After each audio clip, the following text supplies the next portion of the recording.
या ठिकाणी श्रद्धेने लोक येतात आणि श्रद्धेने येऊन या ठिकाणी बालाजी देवासमोर नतमस्तक होतात आणि इथून जे घोड्याच्या रथयात्रा निघतो ते त्यावेळेस सर्व लोक आपल्या श्रद्धेने इथून खिचत बाजारात घेऊन जातात।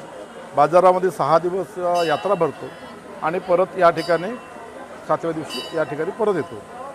याचा इतिहास असा आहे की हे 150 ते 200 वर्षाच्या पूर्वीची या ठिकाणी आमचं गाव हे जे आहे हे जुनं चकारा म्हणून होता आणि चकाऱ्यापासून ह्या ठिकाणी पुरातत्व विभागाच्या याच्याने तो 150 ते 250 वर्षापूर्वीचा मंदिर आहे।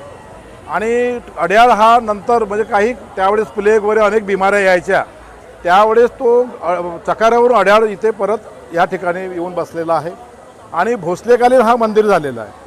तर त्या भोसलेकालीन मंदिराच्या नंतर हे सर्व लोक या ठिकाणी चकाऱ्यावरून इथे यायला लागले, इथे अड्याळमध्ये बसले।